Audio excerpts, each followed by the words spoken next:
Hello, everybody. I'm Margaret Pantridge, Vice President of the Friends of the Library, and we warmly welcome you to our annual meeting, which I promise will be brief. We'll also be having a special program, The Future of the Suburbs. The Friends have held an annual meeting every year for the last 50 years, since 1973.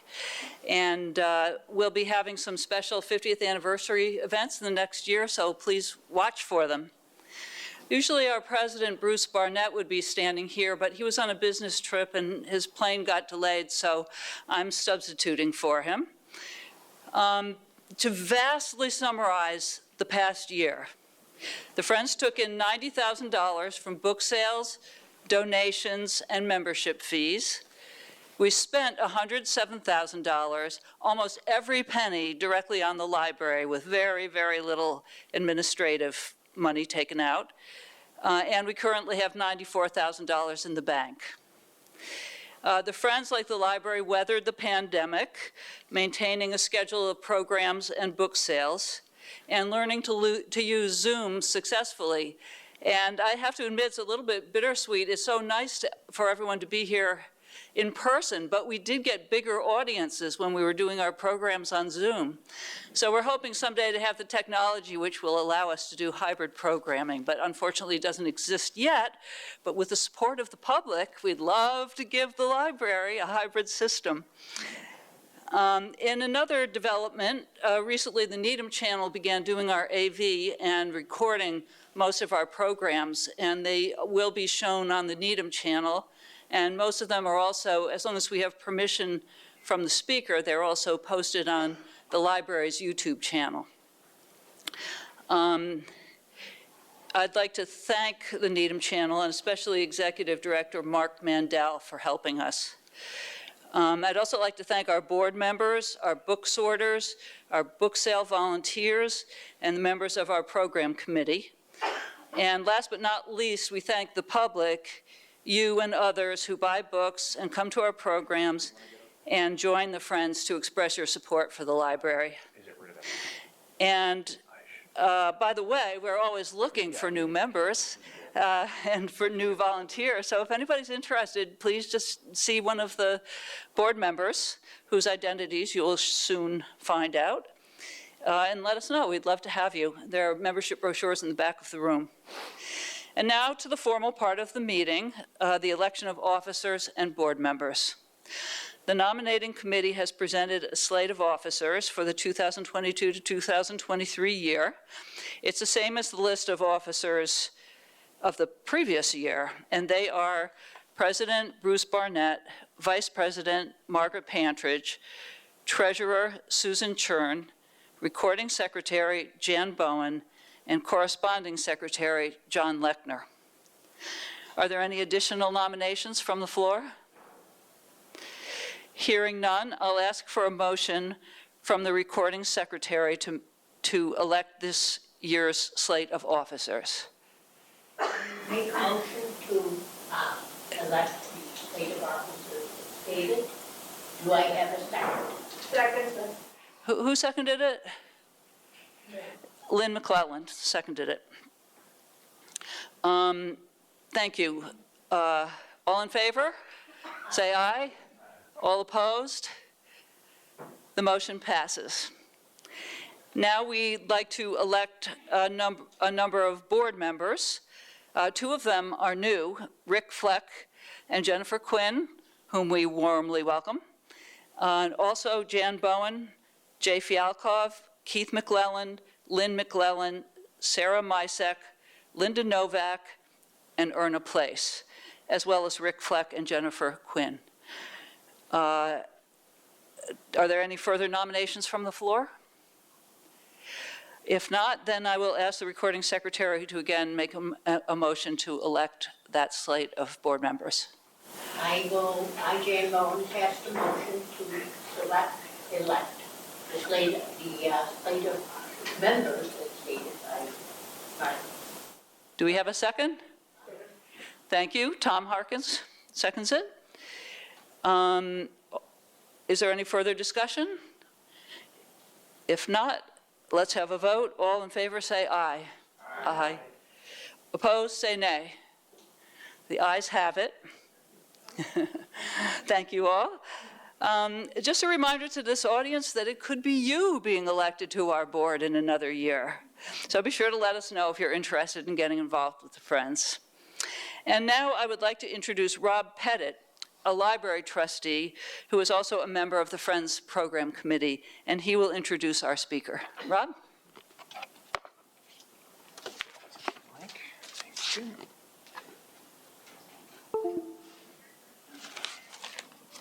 There we go. Hello, everybody. I am Rob Pettit, a library trustee and member of the Programming Committee of the Friends of the Needham Public Library.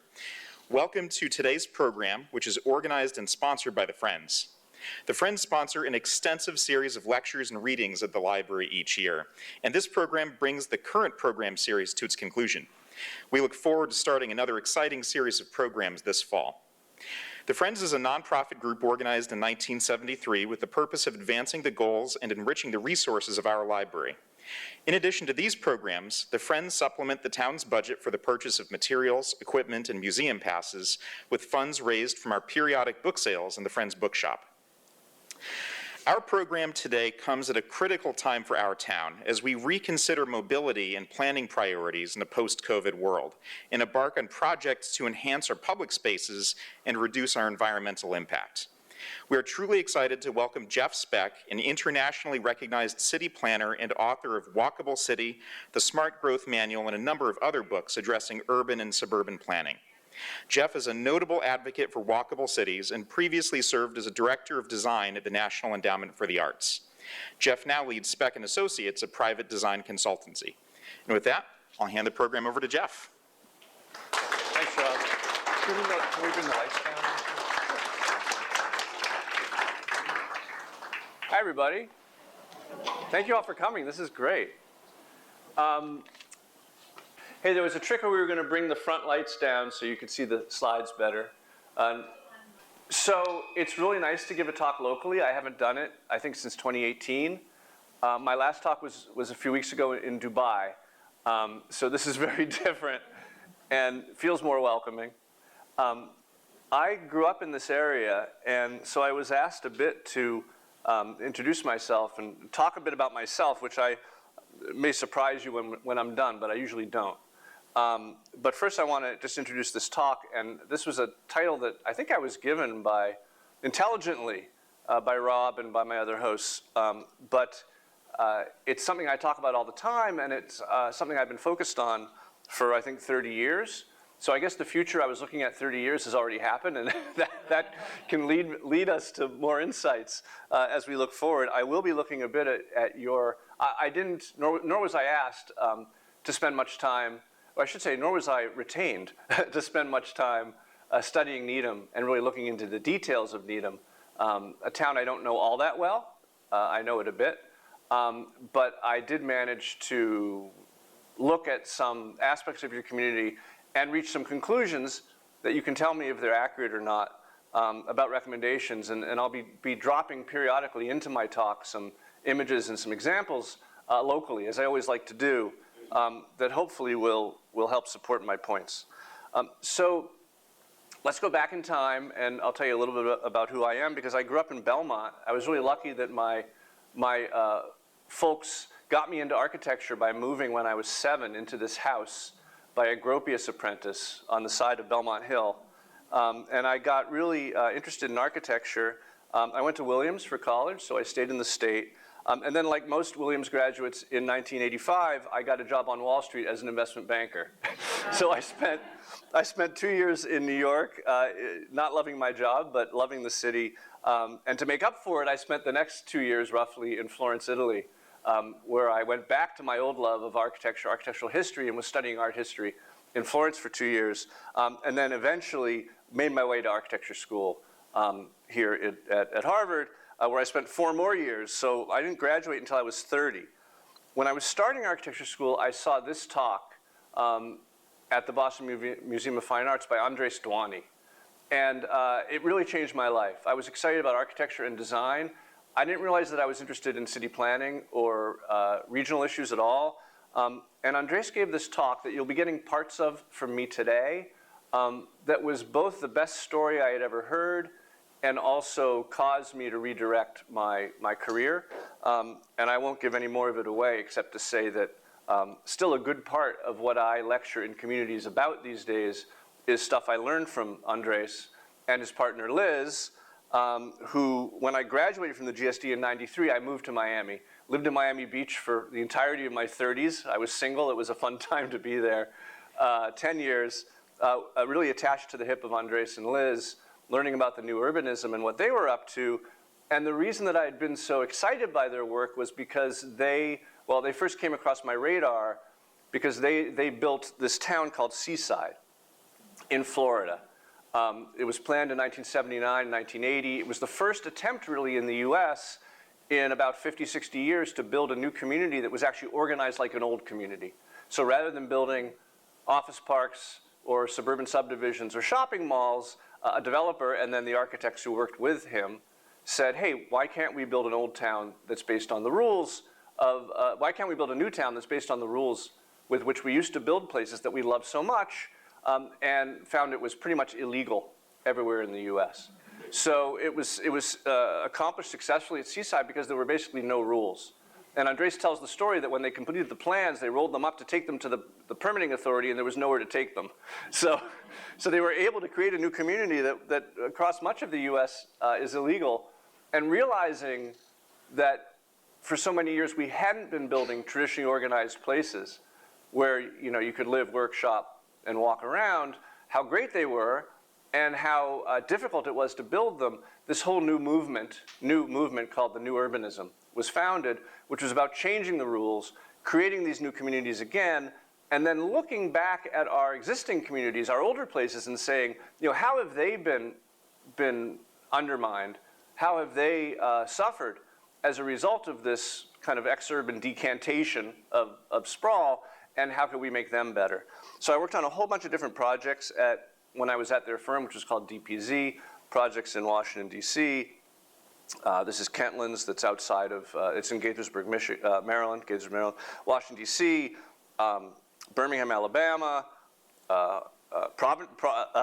this is called Providence. It's in Huntsville, Alabama, 2 Alabama projects, Galveston, Rosemary Beach, which is near Seaside in Florida, projects in Jersey City, Wisconsin, where we picked up a Frank Lloyd Wright vocabulary, South Carolina, Colorado, Canada, Mexico, Belgium. This project is called Hillebrugge, and it's in Belgium.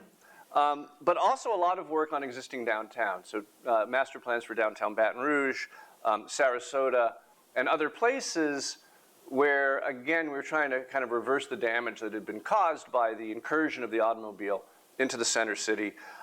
So when I heard Andres's talk in 1989, it was really the best story I'd ever heard, because it made me realize that there were certain places that I loved and wanted to be, certain places I hated and didn't want to be, that there were different rules behind those two types of places, and that we could do better.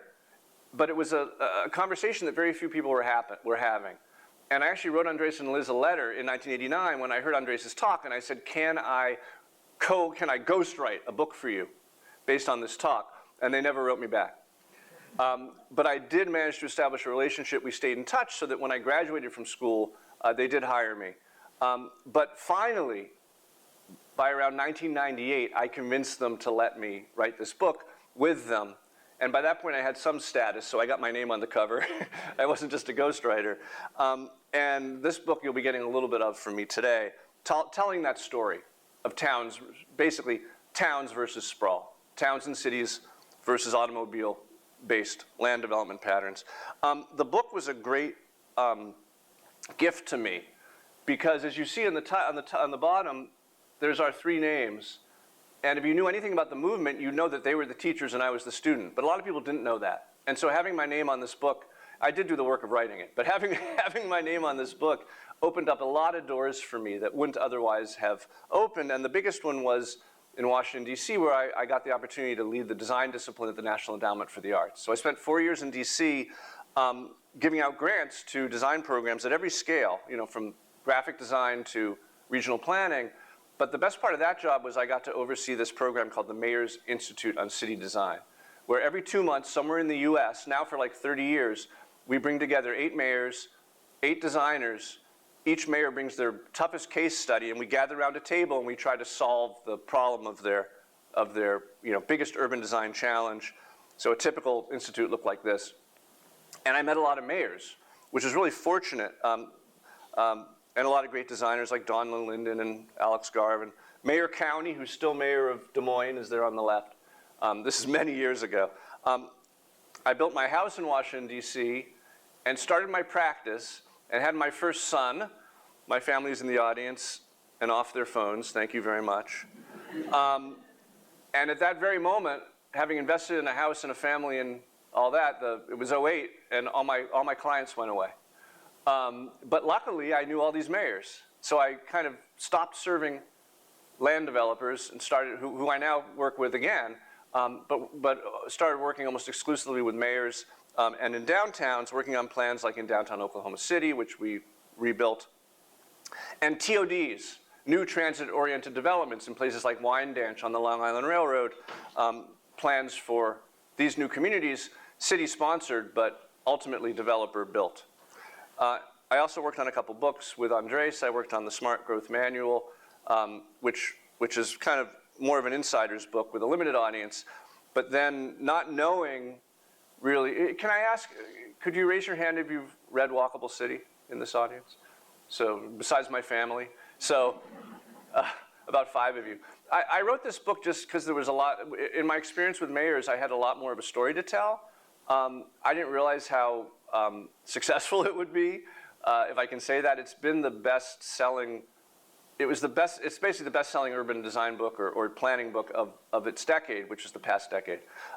And it reached a lot of people and got me into a lot of communities. It led to my TED Talks, which got me invited all around the world. It was a great tool for me. And now most of the communities where, since this is a library and we're talking about books, most of the communities where I'm invited to work, it's because someone's read this book. And often I show up and someone's handed out 100 of them to the people in the city who they think make the decisions. I'm not saying you need to do that here, but always welcome.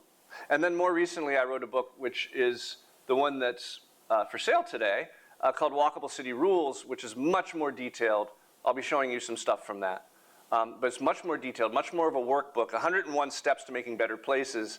Each step is 2 pages that tells you how to do something important, like get rid of center lines in your streets that people are driving too fast on, which I'll explain more in a minute.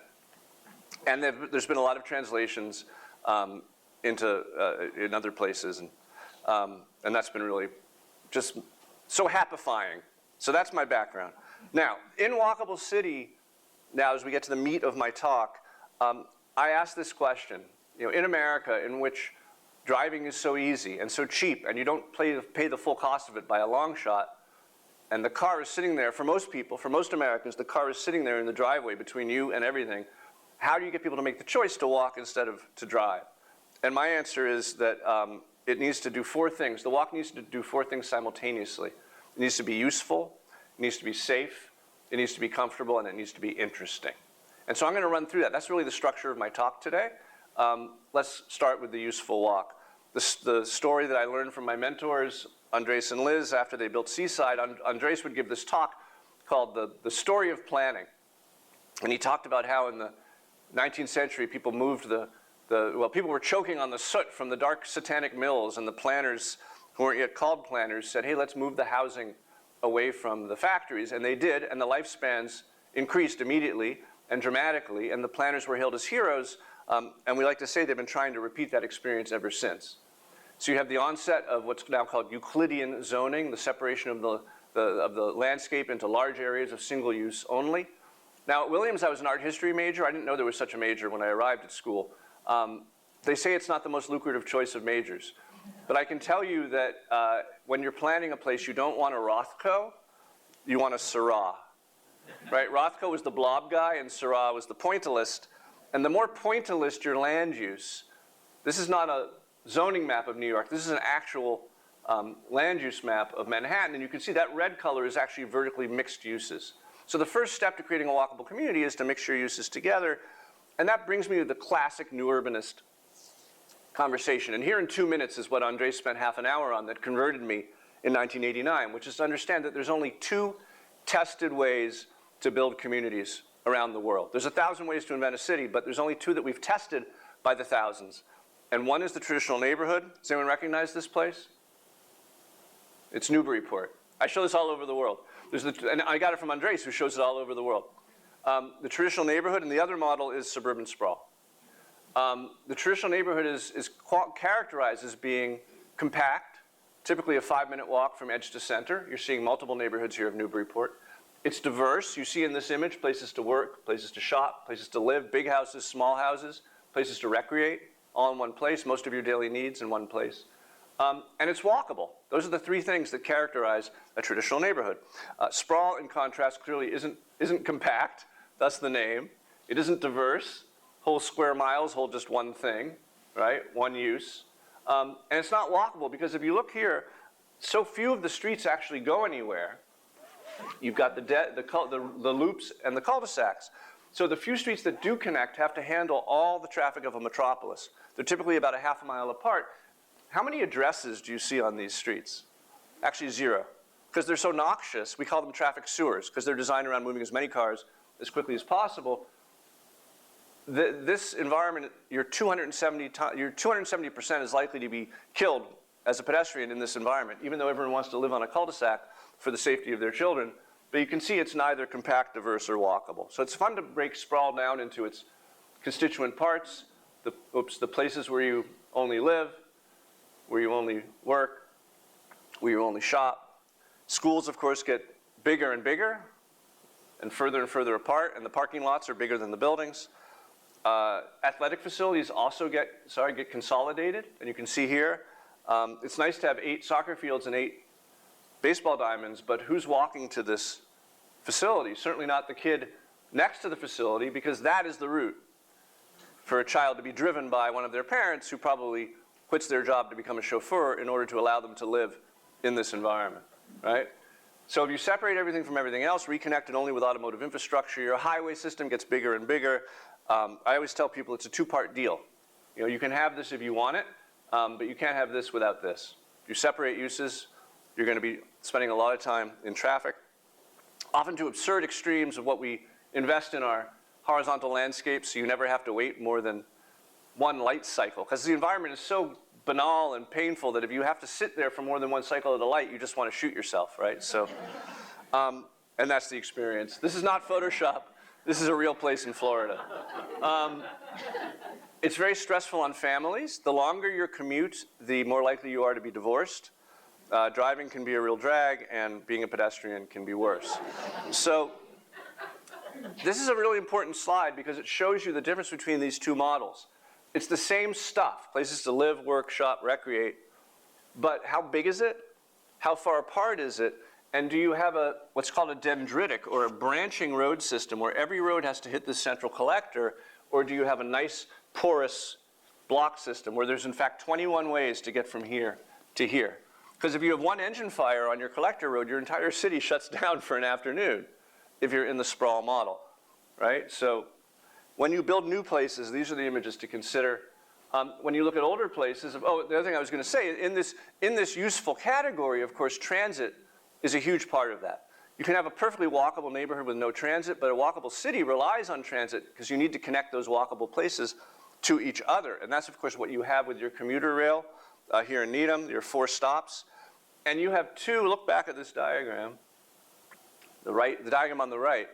You have 2 locations here in Needham which are almost perfect examples. Transit served, small blocks, mixed uses, places to live, work, and shop, all in one place. Needham Center and Needham Heights. There's other areas that are partway there, but if you want your city to be more sustainable and more walkable, I always focus first on these parts of town that are transit served and also have what we call the good bones to become more walkable. So that's the first category. The safe walk is where I spend most of my time. The reason to walk, which we just covered, the comfortable and the interesting walk, which we'll get to, those mostly have to do with what's framing the streets. And that's mostly the product of the private marketplace that can be influenced by cities and leadership, but in fact, you can change your zoning codes. You can invest city money in bringing certain uses and buildings and activities to a place, but that really takes time. And most cities that I'm working in, they want change now. And they want to see more walkability now, and they control their streets now. So the place where I spend most of my time is working with cities. You know, I spent 10 years after college studying architecture, and now I basically just restripe streets with 90% of my time. Because that's where you can make the most change the most quickly. It has mostly to do with vehicle speed. A car going 35 is about, well, a car going, we'll just show it's on the map. A car going 30 is 5 times as likely to kill you as a car going 20. Now, that's the speed of impact. There's another factor, which is the faster the car is going, the less likely they are to see you, and the longer it's going to take them to stop. So it's actually even a higher ratio than this. And of course, in our communities, people are driving these speeds, and the question is, if there's people around, if there are people walking, how do we get them to make the choice, happily, to be driving closer to 20 miles an hour, or even less, than driving closer to 30 miles an hour, or 40 miles an hour? Looking at some of the documents of your community, over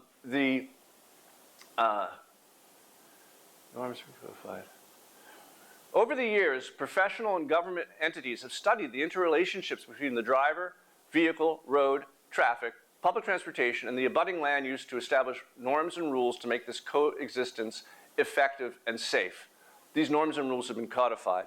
Unfortunately, they're not effective and they're not safe. And what we've learned in the past 30 years is that we're one of the worst countries in the world. Our norms and standards are about the worst in the world, the developed world, for making our streets safe. So beginning by accepting those is the first wrong step in making your city or town a place to walk around in.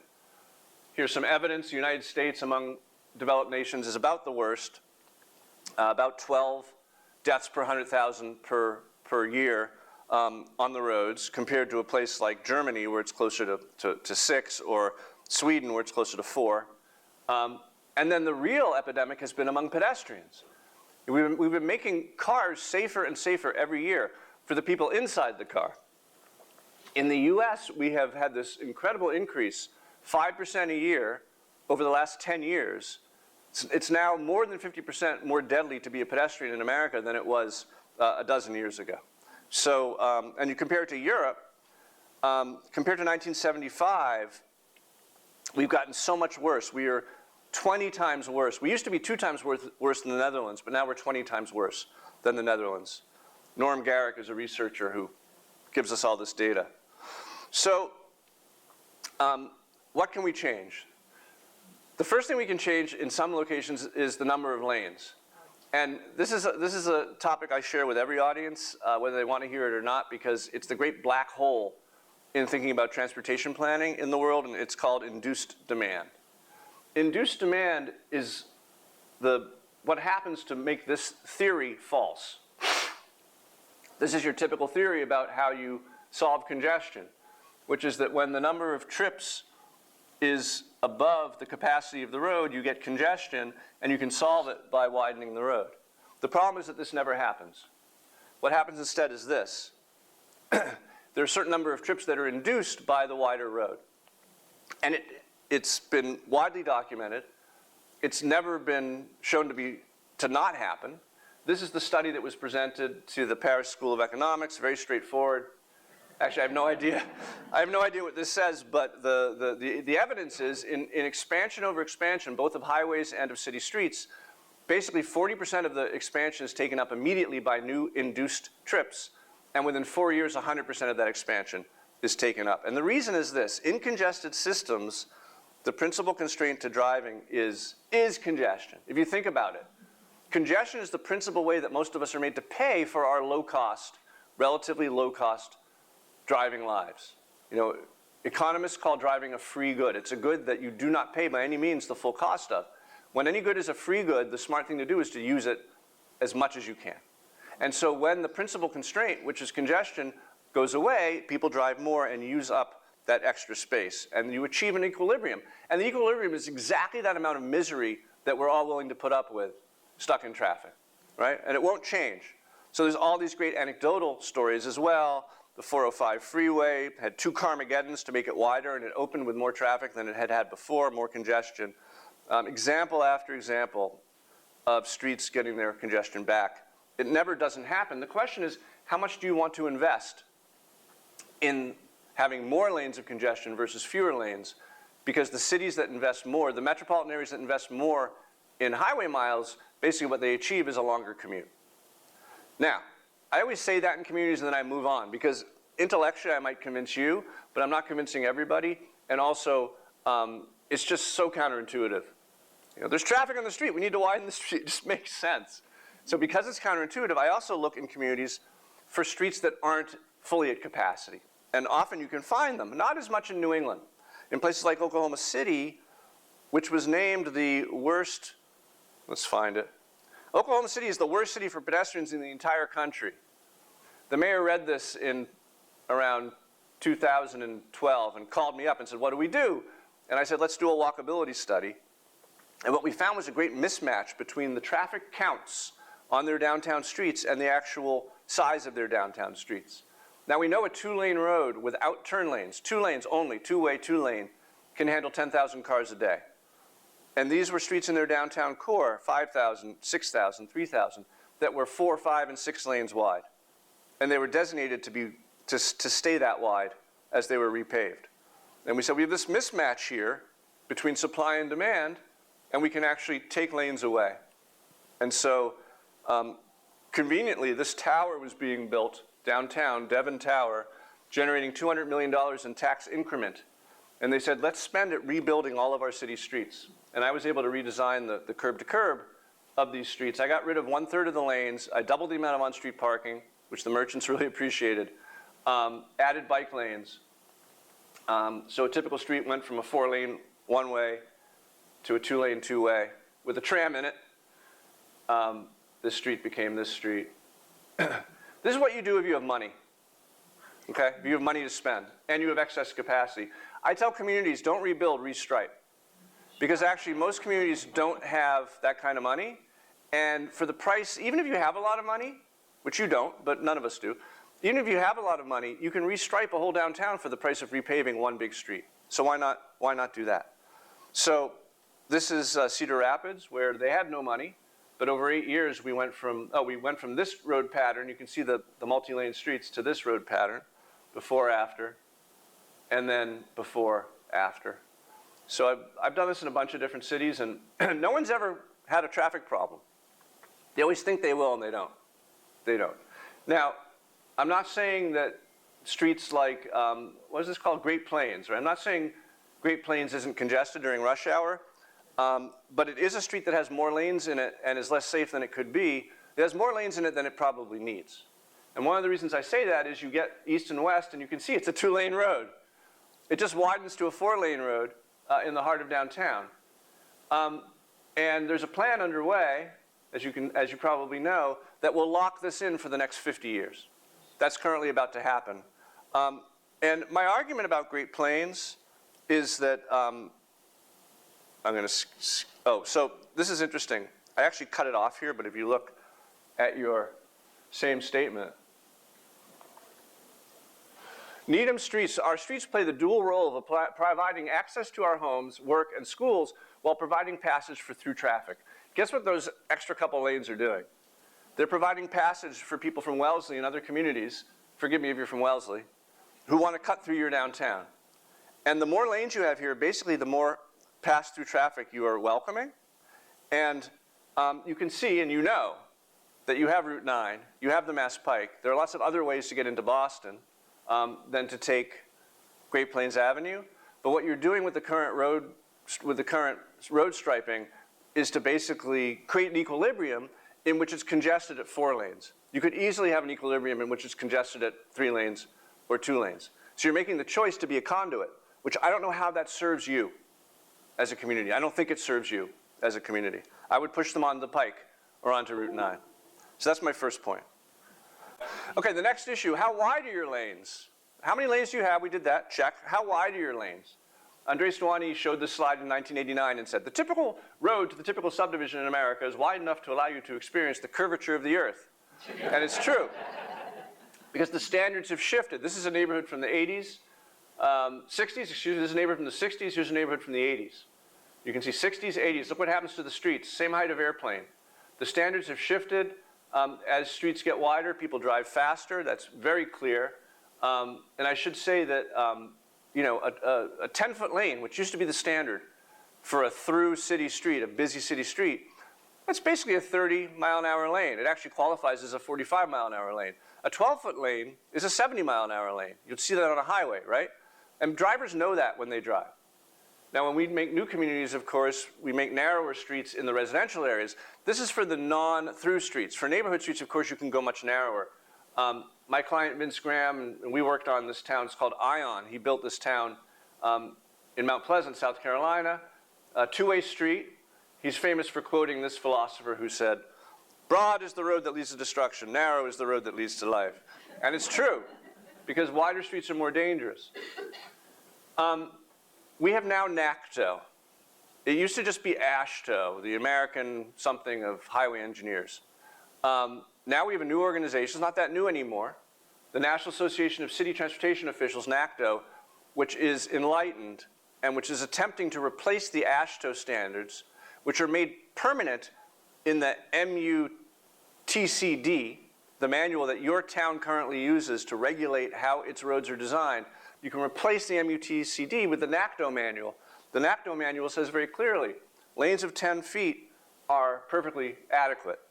Your manual says very clearly, 12 feet is needed for a car lane. This is from your manual. This is actually from your bike plan, admittedly from 2000. It says 12 feet is needed for a car lane. And by the way, that means your bike lane should be, in this street would be, we can have 12-foot car lanes and 2 3-foot bicycle lanes. A 3-foot bicycle lane is exactly half as big as you want a bicycle lane to be. But the point is, even you have moved beyond this 12-foot measure in some of your streets, and we'll talk about that. But there's no reason why this isn't enough. An SUV next to a pickup, that's perfectly adequate, particularly in a multi-lane street. So now let's look at, again, I think we're back on Great Plains. 4 lanes here I've measured, should be 40 feet. Well, it's 44 feet. So you're using an 11-foot standard, which isn't the end of the world, but 10 would be safer. And then you have Webster Street, where I understand, was it 1 or several girls at the high school were killed? 2 girls were killed on Webster Street. And this crosswalk was striped into the street. Well, let's measure Webster Street, where no parking is allowed. The lanes are 17 feet wide. And I think the idea is that if we put parking on the street, it'll be less safe.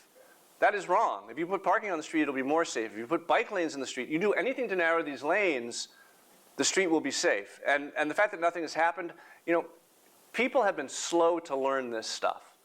And most traffic engineers were trained at a time when highway engineering was learned first, and then you applied it to cities. So wider meant safer, because on a highway, wider is safer. Why? Because in a highway, you set your speed limit based on the speed limit. You set your speed based on the speed limit. I read the speed limit and I adjust my cruise control to 9 miles an hour over the speed limit, right? And that's how we drive on highways. That philosophy was applied to city streets unthinkingly, without recognizing that in cities, it's actually the environment that sets your speed limit. All the cues, like the width of the lanes, that determine your speed limit. So I understand after the deaths, the crosswalk was striped in the street. I would suggest you keep striping the street until you fix the street. And maybe you be a little more explicit, maybe bigger paint. But honestly, you know, I just get so mad, locally, nationally, globally, that communities don't take the steps to change this because there's just been this incredible lag in the intellectual understanding of what makes streets safe. Now the leadership understands that wider lanes are deadly, but it'll be, you know, 10 years before they act on it. So I think we should advocate for some citizen work. You can go out tomorrow night, you can go out tonight and stripe this secretly. Next, parallel parking, which would really help on that street. It's also this really strong barrier of steel that protects the sidewalk from moving vehicles. It makes sidewalks comfortable too. This is Fort Lauderdale, happy hour. You can see one side of the street you're allowed to park. The other side of the street you're not allowed to park. This is happy hour on the park side and happy hour on the unparked side. Because no one wants to be there up against those cars speeding. Trees, of course, are a huge part of the equation. For many years, they were called FHOs, fixed and hazardous objects, by the traffic engineers, until some studies showed that actually there are fewer collisions, fewer deaths on streets that have trees next to them, because trees actually slow cars down, sometimes dramatically. But better to hit a tree than to hit a pedestrian. And this is what a sidewalk feels like without trees and without parked cars.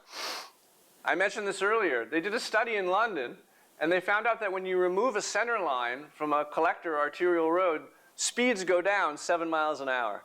And I love showing this example because it's the perfect example of how perception creates behavior, and how, what does that yellow line do? It gives you the confidence that if you stay on the right of it, you won't get hit. But if there's no yellow line, you're a little bit more cautious as a driver, and you end up driving 7 miles an hour slower, which means you drive the speed limit, as opposed to speeding 7 miles an hour. Signals. This is not a roundabout signal. This is a artwork, but I like to mention signals. When you replace a signal with a always stop sign, it may not be necessary to have that stop sign. The intersection gets a ton safer, because no one is ever going through it at high speed unless they're tremendously violating the law. Whereas at a signal, you're waiting for your chance to speed, right? So in Philadelphia, they had to convert 472 signals because the warrants changed from signals to stop signs. They collected data on 199. Crashes dropped by a quarter, severe injury crashes by 63%, severe pedestrian injury crashes by more than 2/3.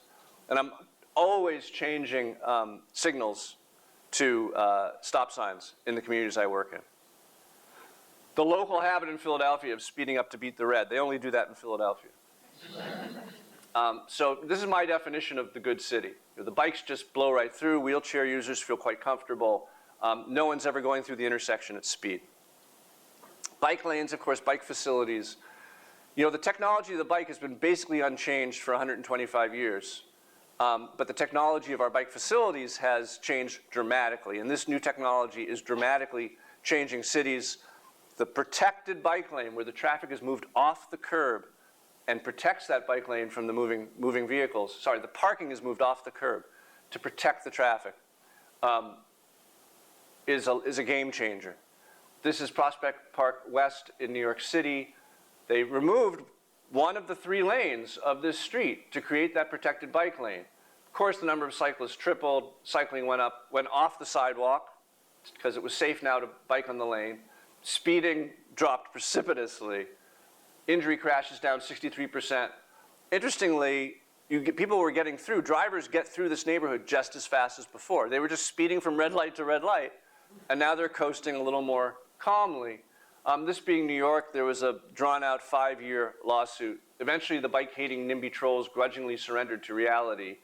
And I show this picture to contrast it with this picture and the difference between a protected and an unprotected bike lane. Nobody wants their daughter in the door zone, but particularly if it looks like this. But of course, the big reason, and here we are in Brookline, the big reason is that people put their trash in the bike lane. If you don't protect the bike lane, there's always something in the bike lane. The Uber driver picking me up in front of my apartment. Ample curb parking.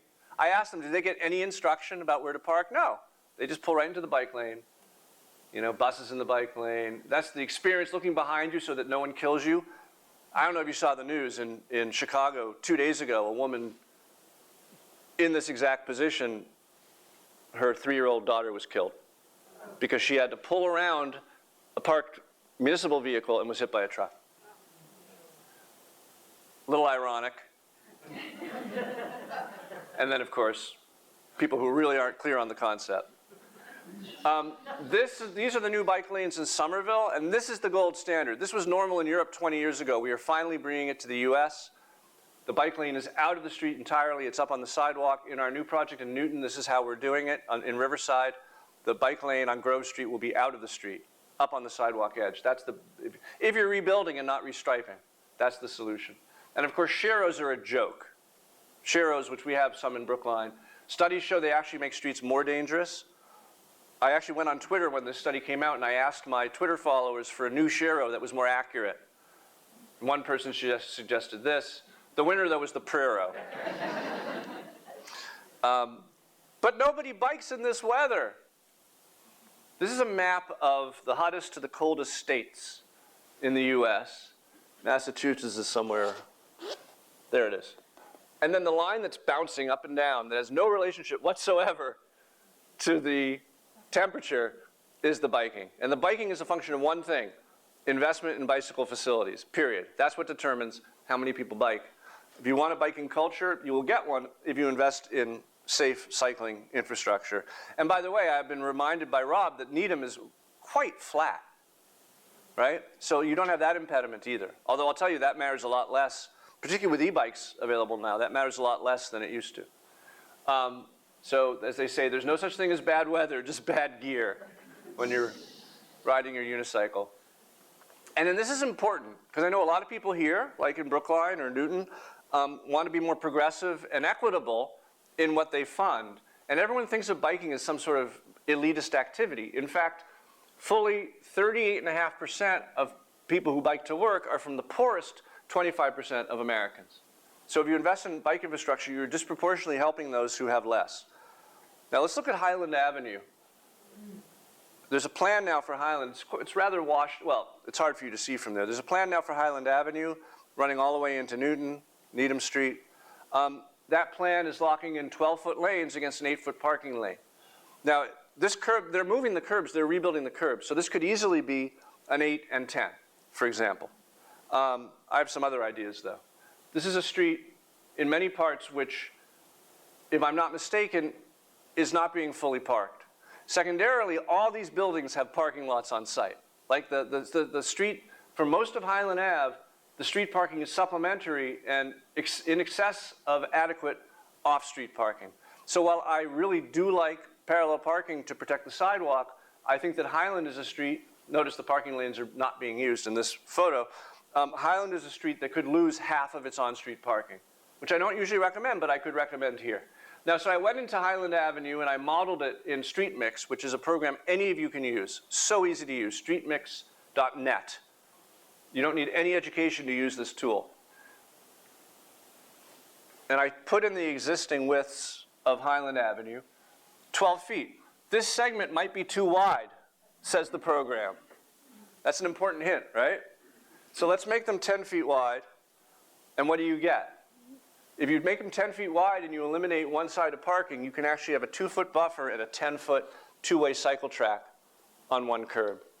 So I heard the strategy for Highland was that people would dismount and walk their bikes, and that was your definition of a bikeable community. No one else in America is suggesting that, where I travel. So I don't suggest you do it here, and no one's asked me, but I've provided you with this plan. I also noticed, now this often happens, the engineers just don't draw the trees into the plan. I don't know if I don't know if there are any trees planned for this rebuild, but if you're doing a rebuild anywhere and you don't have trees every 30 feet, you are not doing a proper street. There should be large growing trees, large growing native species every 30 feet in this plan. So it's just not in what I saw. It may be in the plan. Most places do that. Please make sure it's in your plan. That'd make all the difference. Okay, that was the biggest category. The last two categories are quite short, so I am nearing the end of my talk. The comfortable walk is a little counterintuitive. We like to climb mountains and see great vistas, but actually the evolutionary biologists tell us that all animals, including humans, were simultaneously seeking prospect and refuge. Prospect means you can see your predators before they get to you, and refuge means that your flanks are covered from attack. And if your flanks don't feel covered from attack, you don't feel safe. So the places we most enjoy may have prospect, but they definitely have refuge. They have good edges. A plaza is only as good as its walls. A street is only as good as the buildings that shape it. This one I want to show you in a minute, not now. But urban theoreticians have been talking about this for quite some time. In the Renaissance, 1-to-1 was the ideal space. 3-to-1 is great. Beyond 1-to-6, you don't really feel enclosed anymore. So when a place loses its edges, it loses that sense of refuge, and you don't want to occupy it. Salzburg at 6-to-1, brilliant. And further north from here, no one's doing shadow studies in Salzburg, right? It's fantastic. The opposite of Salzburg is, of course, Houston. This is an old picture of Houston. They're doing much better now, but I showed this slide that reminds us that it's the surface parking lot. Usually that's the villain in this conversation. You have places in your downtown that are rather well-shaped, that are quite comfortable to occupy. And then not too far off, you have places where that parking lot is appearing up against the street on both sides, and you no longer want to walk there. So filling in what we call these missing teeth is an important part of making a place more walkable. And then this being a small New England town, you also have a lot of one-story buildings that honestly, you know, you might want to keep your small town feel, but plenty of small towns have 2-story, 3-story, even 5-story buildings that shape public space much more effectively than these low-lying 1960s bank buildings, which seem to have taken over so many of our main streets. And then finally, the interesting walk, I talked about one-to-one being the Renaissance ideal, and the picture I wanted to show you, which got misplaced, is this. This is a one-to-one ratio. It's in Grand Rapids, which has quite a walkable downtown, but no one wants to walk in Grand Rapids between the two best hotels, because this is the street between them, where one side has been designed, you know, with an exposed parking deck, and the other side is a conference facility, apparently designed in admiration for that parking deck. It's just boring. We don't want to be bored. We humans are among the social primates. Nothing interests us more than other humans. We need signs of humanity. And so, going back, it only takes 20 feet of building to hide 200 feet of parking. And we do this now in all of our projects. You have this new project, a couple new apartment buildings in town. Good for you, you're doing some apartments somewhere.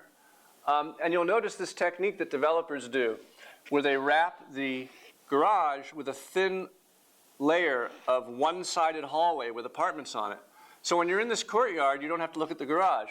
But I guess no one is ever going to walk on this street because you have no ordinance in place that says exposed garages are not welcome up against public streets. And many towns do. So I'm not suggesting a comprehensive zoning code rewrite, but I am suggesting that you have certain rules, like no parking lots in front of our buildings, no surface parking lots in front of our retail, and no exposed parking lots up against a public street, because you turn it into a super boring street that no one's ever going to want to walk on. And then there's blank walls. You know, we all have these, the Rite Aid or the Walgreens. You got them to put a couple windows in. It's a total struggle. But you're a desirable community. You're the kind of community that doesn't have to accept scraps. When a store comes to you and says they want to locate in your downtown, you can say you've got to have one window for every, 10 linear feet, or you're not welcome. And they will behave. They'll spend the extra $20, The blank walls, there's all sorts of great ways to make blank walls better. This is a nice American version. Here's the European version. Take good care of it, keep it clean. But the point is that these are opportunities, right? These blank walls are an opportunity for art. And when I was at the NEA, I would often try to direct money towards remedial art projects, remedying a boring place. So that's everything. That's all you need to do. I wanted to take advantage of this local audience because I think you're probably curious and show you one project. And are you guys aware of what we're doing over at Riverside? No. So this is our project at Riverside. Robert Korff, the company is called Mark Development, who developed the Trio that you may know on Washington Street in Newton. He's the developer of this Riverside project. It's been approved. We'll talk about that.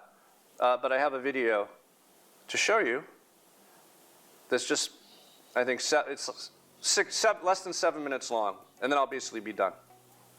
Transit-oriented development remains the most ecological and practical approach to land development, and nowhere more so than at suburban park and ride facilities. In Newton, Mass., the 1,000-car parking lot at the end of the Green Line's D branch offers an ideal site for sustainable growth. Located along the Charles River and by the nexus of I-95 and the Mass Turnpike, this facility captures car trips that would otherwise be headed into Boston for business and pleasure. But it sits empty overnight and contributes little to its surrounding community or to the tax base of the city of Newton. Riverside has been identified by the city for many years as a key redevelopment site, but previous schemes lacked the critical mass to be financially viable. The new proposal shown here develops the site with a robust and balanced mix of uses that will allow it to become a complete community. The first step to developing the site is to turn the vast parking lot into a parking structure, drastically reducing its footprint. Located against the tracks, it hides the active rail yard from view and masks its noise.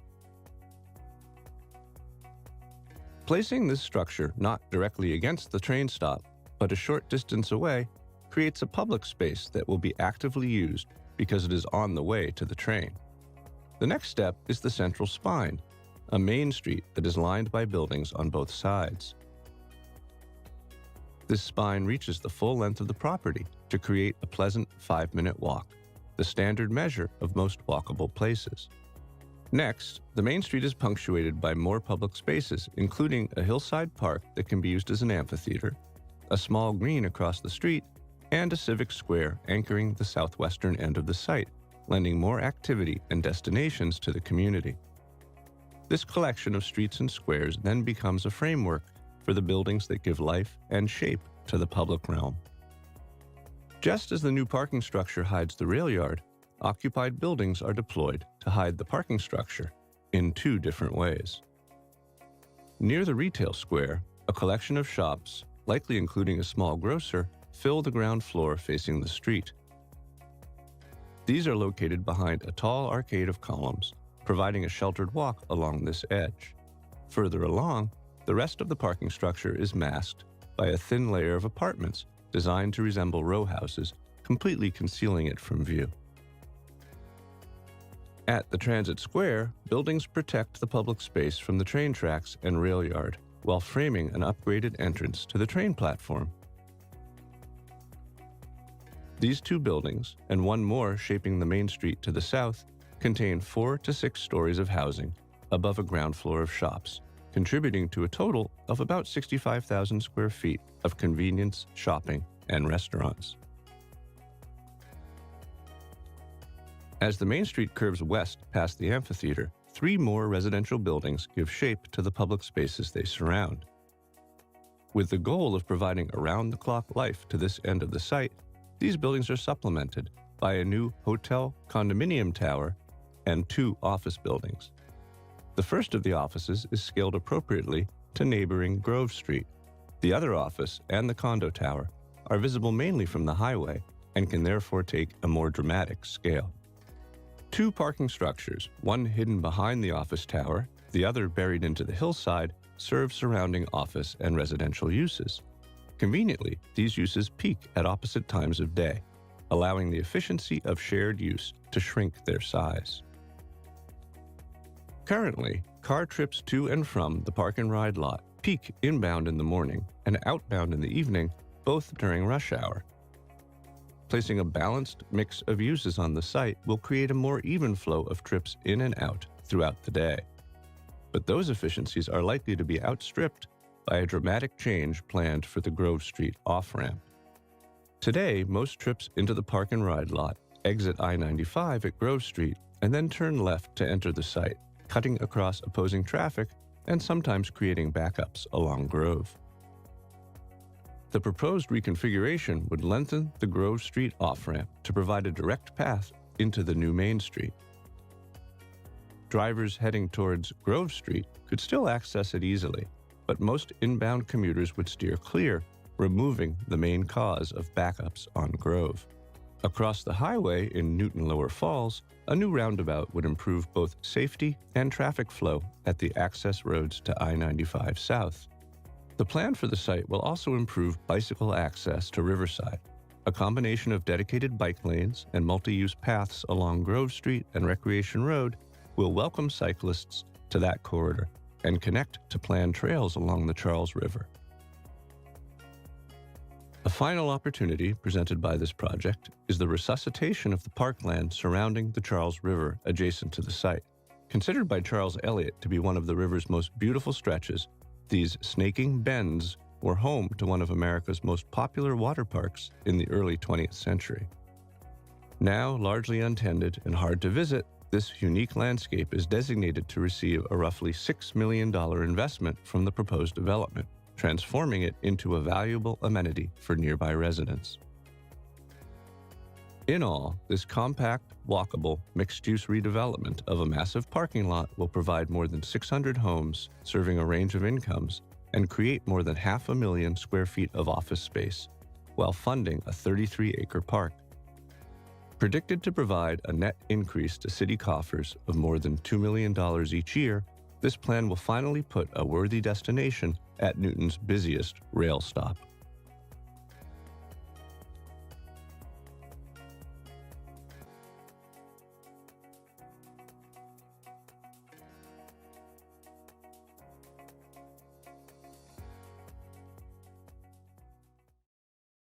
Please hold your applause. I will take questions in a minute, if you don't mind. I'm just finishing up, and I look forward to questions. Let me go back to my show. Just tell you what's developed since this video was completed is that, like any project in Newton or anywhere, not to give Newton a hard time, there was a backlash against the density and the size. And you're probably aware of this happening. And what it led to was this tower being smaller, this condo tower going away. The hotel was killed by COVID. So this office building moved here. So we now have 2 office buildings, no condo tower, more residential around this edge. And the residential program was dropped by about 25%, which of course means there's more than 25% fewer affordable units being provided by the project as well. And you know, the developer is all about compromise, and he lives in Newton, and he wants to stay there. And we needed the project to be approved. I have to say, you know, everyone knows my feelings on the matter, which is that more households would have been better, a bigger project on transit would have been better. But I also have to say that the 6-acre park promised in the video was what the residents were willing to sacrifice to make our project smaller. So while the pathways to the Charles River alongside our site and to the north will continue to be improved, you know, the deal that included the improvement of the park was the original deal. And basically when given the choice, the Newton Lower Falls community said, screw the park, we want a smaller project. So that's business in America. That's how it usually works in let's just say in older and established communities. But I still think it's an awesome project. It is approved. It is moving forward. We're probably breaking ground in 6 months. And you know, finally this big transit stop will be a transit-oriented development and not just a park and ride lot. And I imagine all of your questions are going to be, none of your questions are going to be about the entirety of my talk, and all of them will be about Riverside, but that's fine. I believe that's it, but I'd like to end with some resources. So I do recommend Walkable City, since so few of you have read it. It's really fun to read. It's a beach read, it's entertaining, and has no pictures because it's not a planning book. It's creative nonfiction. And I think you'll like it. Particularly if you want to get other people. Like if you like what I said, but you need to convince other people, then this is the best tool for you. Aside from my TED Talks, which I'll show you. This is the book we're selling tonight. And every rule of the 101 rules is like this. 76, replace signals with always stops. It shows how we did it in Albuquerque and, you know, and describes why they're so important and shares the information I shared in my talk. 2 TED Talks. One is why we need to make our cities more walkable, and the other is how to do it. And they're both just my name at ted.com. And then I've just got a whole bunch of resources at my website, which is jeffspeck.com. So if you want to learn more, please go there. And I think that means I'm done. So thank you so much for your attention.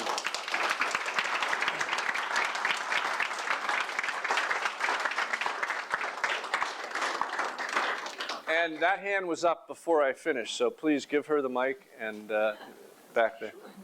Here you go. I'll talk softly. Oh, sorry, it was her, yeah. Her hand was up. You're next. Was it, I'm sorry? Oh, Go was it ahead. No, her? you, go ahead. You're on. Okay, I have a hard time hearing sometimes.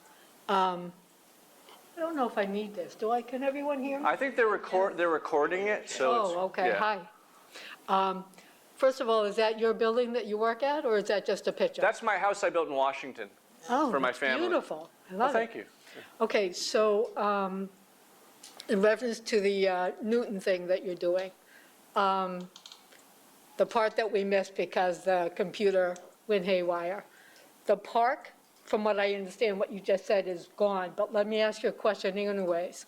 Is that true that the whole park that showed up right after you fixed the film? So my understanding is that while I'm sorry the developer's not here, several $1 million are, well, first of all, there's a lot of crazy things in the video that are happening. So that massive. No, but wait a minute, before you go into that, because I just need some questions answered.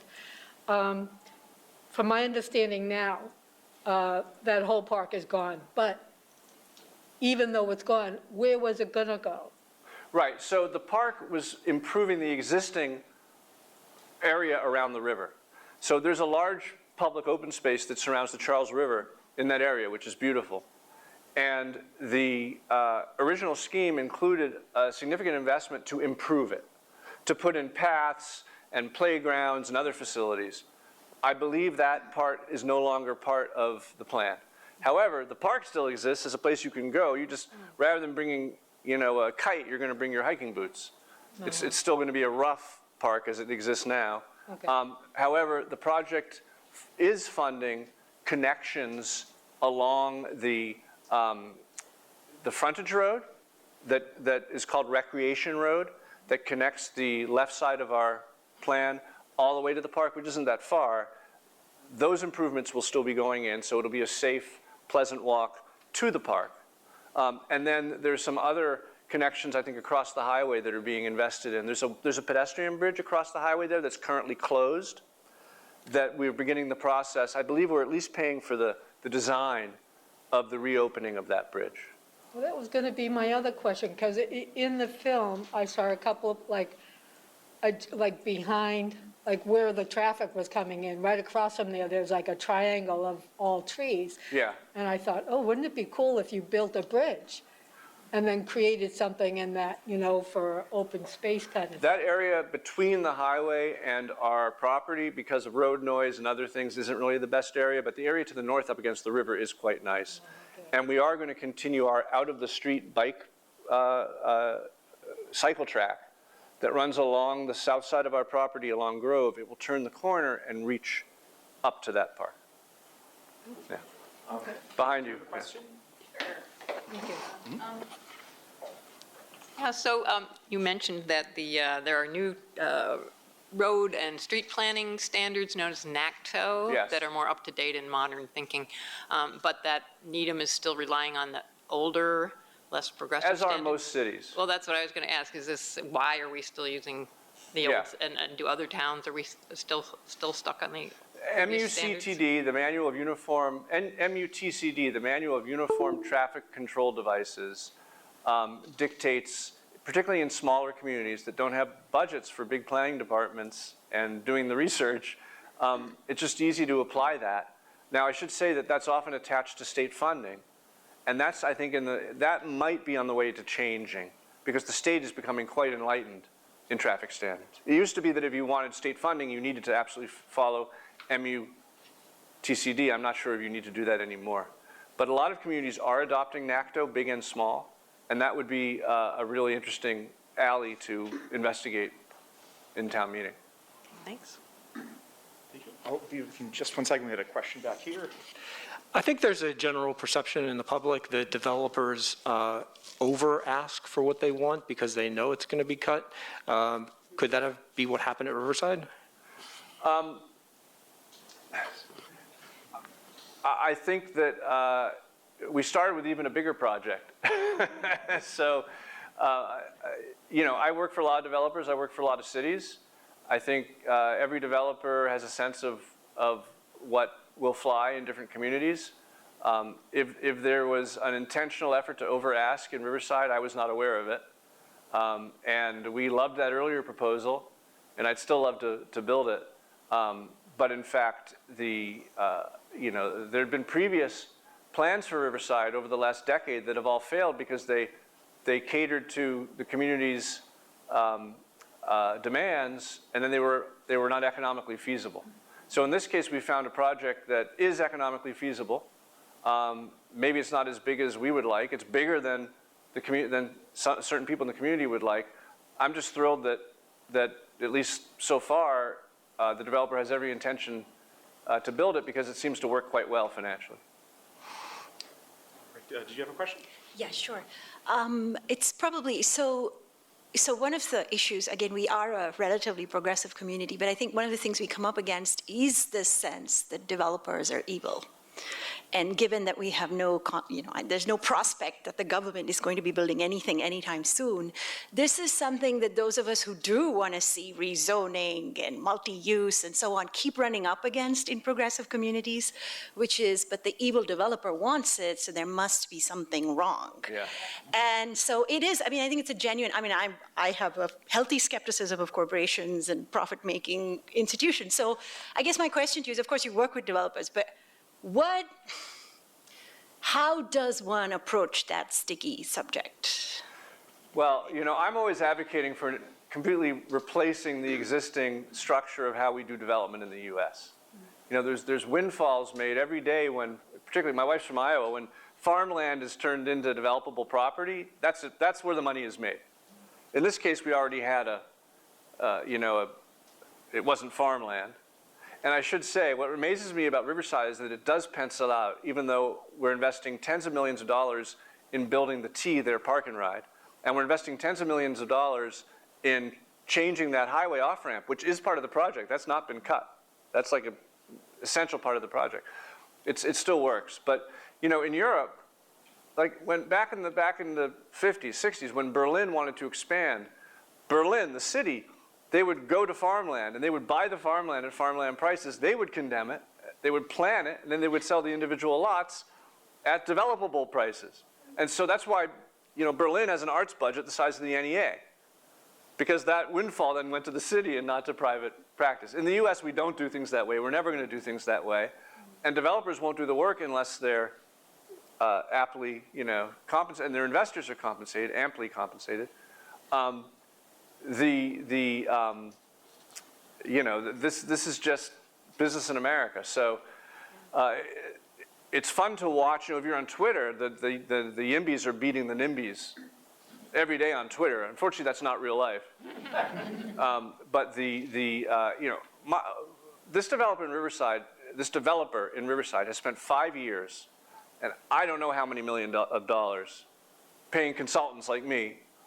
Traffic consultants and energy consultants, environmental consultants, got 5 years. It's amazing, it's amazing that he can make a profit, honestly, given how hard it is to get a permit in Newton. And I should say, Newton is not unusual for, if I can say, wealthy suburban communities. Some of the toughest planning jobs I've ever done are in the Newtons all over the US, Birmingham, Michigan, or Carmel, Indiana, places where the residents are comfortable, and so they have time to go to meetings, and they like things the way they are, right? It's much easier to plan in places where people aren't happy, honestly, because they want to see change. But at least the process is leading to finally to an outcome. Next to you. Oh, right here. Do you have any recommendations for towns such as Needham that are zoned 92% for single family to make them more equitable? So I don't know what laws you currently have on the books. Maybe you do. Do you have a granny flat ordinance? Do you have a ADU, accessory dwelling unit ordinance? We have a very limited one that's being considered for change. So that is the easiest way. So first of all, the state of Massachusetts now has this new law that's going to require you to put, if I'm not mistaken, it's going to require you to put density at your transit. Am I right? Yes. And that's a dramatic change. That in cities like Weston and Wellesley, that represents a 25% increase in numbers of housing units. It should have a significant impact here. The only thing I don't like about that law is it doesn't require you to eliminate the existing parking requirements on those sites. So you're putting all these new buildings right on transit, and yet they may have twice as many parking spaces. Generally, I find that that existing residents don't mind new residents. What they mind is new residents' cars, right? So limiting the parking can actually be a big part of that. But so that law is going to do its job, I think, I hope. I mean, it'd probably be held up in court for 10 years, but it's going to try and do its job in terms of not just creating new, denser, more affordable, let's say attainable apartments like the building I showed, closer to where they can provide an attainable lifestyle because they don't require all of their residents to own a car because they're on the transit stop. Like, that's a great solution. That's a big fight. The easier fight that we've seen transform a lot of communities very recently, which we've been fighting for 30 years, is the granny flat, or the accessory dwelling unit. And what that says is that if you have a single family home on a lot that's of a certain minimum size, but that minimum's not too tiny, sorry, not too big, that minimum's not too big, you can add an apartment above your garage, you can add a shed in your backyard, but what's key is that it not be too restrictive. So what happened was, in LA, for example, they had their own law. And a whole bunch of different California communities had their own ADU laws, and not that many were being built. The state took it over. They voided everyone's local law, and they made a statewide law that was much less stringent. The place could be big enough to live in. You didn't have to park it, with a special spot on site. And in like 1 year in LA, I think granny flats are now like 15% of the growth of the new units in LA are granny flats. Might be, 20%. It's in the book. I don't want to take the time to go look it up. I think 20% of the new housing in LA in the last 5 years has been granny flats.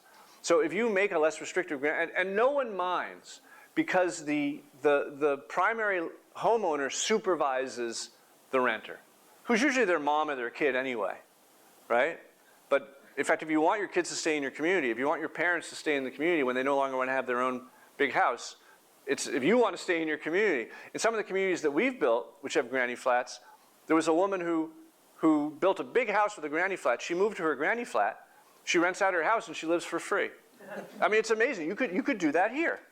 You could do that here.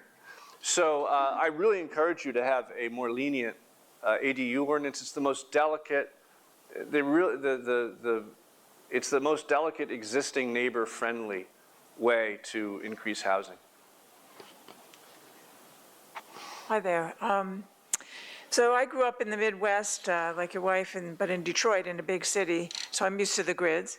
And then we moved to London for a period of time and got sort of used to roundabouts. And of course moved here and we have rotaries. I was wondering what you think of rotaries and how they fit into safety for bicycles and pedestrians, because they're very much a part of New England. Well, there's rotaries and then there's roundabouts. That's true. And it's important to distinguish. I too grew up, next to the Fresh Pond, not far from the Fresh Pond rotaries. I want to say that the rotary that's the roundabout that's part of the Newton plan is still part of the plan. That's going to happen. I was in Carmel, Indiana last week working on a second plan for that community. They built my first one. Carmel has 140 roundabouts. They have this incredible mayor who's a real design nut who puts roundabouts at every intersection. And it's a suburban town, so it makes sense. Roundabouts, I don't like, one of my rules says use them with discretion. I would never put a roundabout on a main intersection where you want people shopping, because it's just a dynamic automotive environment. Like, it feels, even though it's safe, and it really is, it feels like a place for cars, even though it's safe. So, roundabouts are super safe.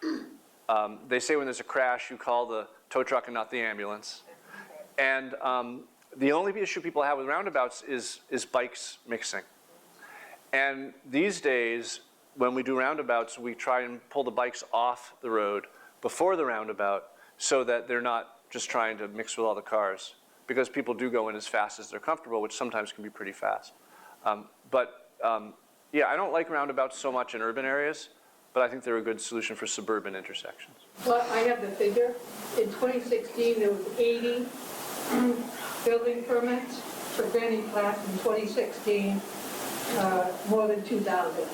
So it went from 80 building permits for, for granny flats in 2016 in LA to more than 2,000 when the law changed. And now there's billboards in LA, like advertising, we'll put a granny flat on your lot. And Seattle has a whole program, no, it's Portland, I think, has a whole program. You go online, and there's like 10 different architects it connects you to who have ready-made granny flats you can put in your backyard. It's very cool. In the way back. All right, just one moment. I called on her, but you're next. You'll be right up next. Hi, welcome to the Newton people in the room. I actually would like to push back, and I just confirmed that, in fact, the number of subsidized units did not diminish or drop down in the final permitting of Riverside. And I'd also say that we have an award-winning accessory apartment ordinance. In Newton. In Newton. Great, great. Yep. Thank you. I'm really hoping you're wrong because my 10th anniversary book, which is about to go to press, I did the research and I found that there was a reduction. So It was like 1 or 2. But I'll confirm it completely. I'm going to go back, read the board order. Okay. And I will well, since I can't prove that you're wrong, I retract my statement. But we're actually looking to revise their ADU units, their ADU offices. There were some restrictions that were just a little too restrictive, so there wasn't as many new units built as they hoped. And I had someone who voted on it and says, my memory is that the number of total units dropped, but the percentage of deed-restricted units went up. so what I believe is true is that the number of units dropped, the percentage of affordable units went up, but the number of affordable units, I think, went down. But It's single digit. okay, for this audience, I want to go on record and say I'm not certain, so I defer to your judgment. Yeah, no, I wanted to make sure because I actually believe Yeah. that you're not correct. And I should say that that's an outcome of both the developer and the community acknowledging that that's an important part of the project. And I didn't stress it. The video didn't stress it. But the whole motivation behind a project like Riverside, aside from the sustainable outcome of having people on transit, is to have a place in Newton where, you know, older people who want to get rid of their big house can affordably age in place, or your kids can come and live there at an affordable rate, and we can have a more diverse population in the town. There you go. Can we get rid of reverse mortgages at that point? I'm not qualified to speak on reverse mortgages. Yeah, hi, I have a question about pedestrian crossings. So when I moved here from New York City, I was very surprised that as a pedestrian, and this is a Needham question, in the center of town, you cannot cross with the traffic. And so all the cars have to stop and everyone stops. And then when you have to wait forever to cross, and then you get very little time to cross. Yeah. So that was very new to me. And so my question is, because it's very much of a pain as a pedestrian, because you have to wait for a very long time and then you get very little time to cross. Yeah. Is it actually safer? You have hit one of my hugest pet peeves and issues that I deal with in communities all over, and where I'm actually worried that I'll end up getting sued, because I don't have the data. Oh, okay. And I try to run an evidence-based practice and always trust the data. What I tell communities, because I've observed it, and it's anecdotal because it's me observing it, is that these signals in which you have to wait a long time to cross, particularly in suburban areas, and then get a short time to cross, are more dangerous because everyone jaywalks. Yeah. Right? So the best example is Manhattan. Who here has walked around Manhattan? Right. Almost everyone. You get to a corner, if you can't go this way, you can go that way. Right. At every corner. So if you're working your way through town, and most trips are not due north-south, they're diagonal. If you're working your way through town, you can keep walking the whole time. And if you're a pedestrian advocate, if you're trying to get more people to walk, standing there waiting at every intersection is a complete deal killer, right? So I hate that. So what I've observed in communities where I've advised against that situation is my experience, which I can't prove with data, is that it's much more dangerous because there's so much jaywalking that people are violating the law all the time. You also have a condition, I don't know if it's here in Needham, you have it in Boston and in Brookline, my family and I complain about it every day, you get to an intersection where actually it's safe to cross, but you're still not allowed to cross because the signal doesn't understand that. So there are cars stopped here, and you should be able to cross, but it still says don't walk because the signal needs to be recalibrated in a way that I've been told is not possible. And that's super frustrating. But one of the rules in my book, I think it's number 73, is simplify your signals. And I actually argue against the Barnes dance, or what's called the scramble. There's one scramble I think that makes sense in this town, and that's at the, right in the heart of Beth Israel Hospital, where Brookline Ave crosses, what is it? Longwood. And that's a scramble. And that makes sense because everyone's crossing diagonally there all the time. But people have put them in the craziest places, places that don't even have pedestrian activity. And if you're a driver, you're waiting so people can cross diagonally at a place where most trips are straight. Or in the New York City example, you can cross one way and then the other. And by the time it takes you to cross one way, the other opens up. So you can keep walking and not stand there like an idiot. So I completely support what you're saying, but I don't have a study to back it up. Okay, thank you. Let's take one more in the interest of people's time. Sir. Okay. On the lane widths and the geometry involved there, is there any, I'm sorry, on the lane widths and geometry involved in that, is there any modification based on climate, local climate, snow and all that stuff? Yeah, so often people say to me, well, we need wider lanes because this isn't a snowy place. The narrowest lanes in the US tend to be in places that have a lot of snow, historically, because they're older. They were placed before cars. They function perfectly well. In a snow emergency, you're not supposed to park in the parking lane, so that place is available. Clearly, the less pavement you have, the less you have to clean. But what really matters, if you ask the plow operators, is having a place to put the snow. That's the real challenge. But the narrower lanes should not be widened for the snow emergency. And let's call it a day, just because I know my kids want to get home. Thank you. Thanks.